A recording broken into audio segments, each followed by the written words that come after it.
Hi there, I'm Chris Rachel Oslam with the Austin Post, and we are here at the House of Torment. They are generously giving us a behind-the-scenes look at what it takes to make all the scariness happen. So let's take a look and see what they got. Hi, my name is Brandon Lejeune. I'm here at the House of Torment. I am the tech lead here, and I'm going to point out some of our behind-the-scenes stuff. This is one of our giant pneumatic animatronics. His name is the Thrasher, and he's actually triggered from our control room, which I'll show you in a second. We've got another one over here who goes by the name of Gaga, and he is real big. I'll show you how all those work. So it appears that you have 10 monitors in here and 2 separate control boards? Technically 3 control boards, 2 here for Awakening, and then 1 over here for Cursed. Cursed is a smaller attraction, so it doesn't need as many. And honestly, we still don't have as much monitor space as we need. We've had to compromise on several accounts. So what do you control from all these control boards? We control all of the props in the haunt, which range from animatronics like the ones I showed you earlier, air shots, which are just a loud pulse of air like that, that blows really hard when you're walking by, and it makes for a really good startle scare. There are loads of different types of animatronics, big ones and smaller ones. We've got cryo shots, which is a CO2 effect. Literally all different types of scares on those. So what does it take to put something like this together from scratch? I mean, this is one heck of a control room. I'm assuming this did not come together overnight. No, absolutely not. It's improved year by year and expanded out as we grow. We started out with just a few monitors, and now we still don't have enough, and our table is full. So in our new location next year, we will probably go above and beyond this, and it'll be pretty awesome. And I notice you have a wall of walkie-talkies over here. How many, and what do you do with them?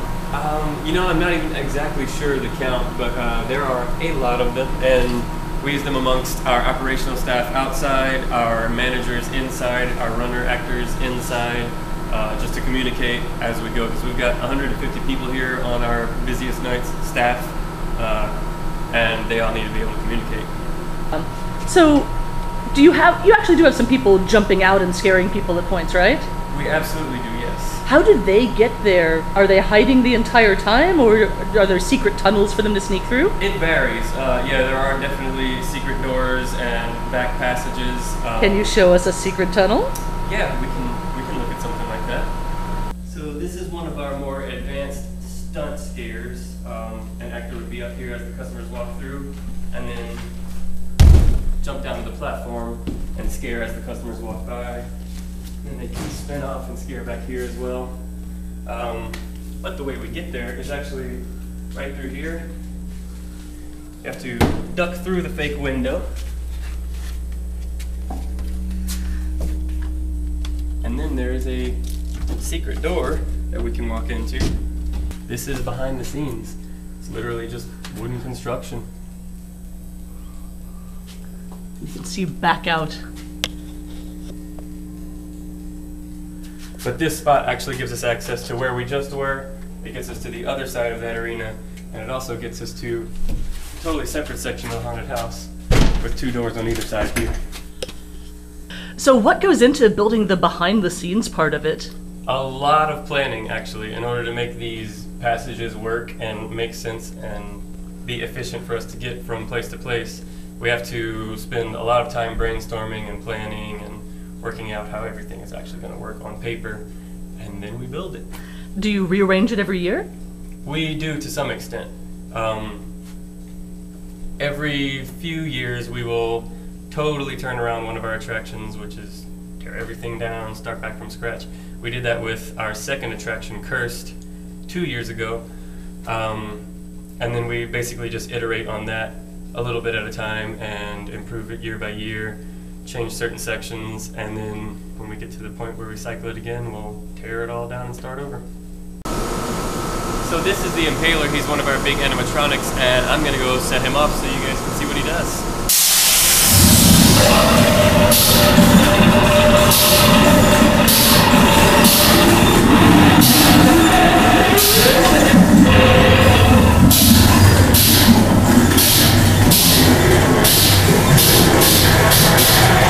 So what goes into making something like that happen? These guys are actually custom built, not generally by us. We do make our own props in some cases. For the bigger ones like this, oftentimes we just buy them pre-manufactured. He's got a huge steel skeleton. He's got several giant pneumatic pistons. You can see that when he stood up, he was probably over 20 feet tall, and there's a lot of air in there. We have to run power and air and trigger wires for all of these to make that work, and we also have to have a camera on each one so that we know when to trigger it. So each one of these effects does take quite a bit of man hours just to get it infrastructure in place and actually make it run. So what are you standing in front of now? So this is a subway car, and I'm not going to be able to show you much more of that because we can't give away all of the secrets. Go. So that was a behind the scenes tour of House of Torment. I showed you some of our magic that makes things happen, but for the rest of it, you're going to have to actually come out and go through the haunt.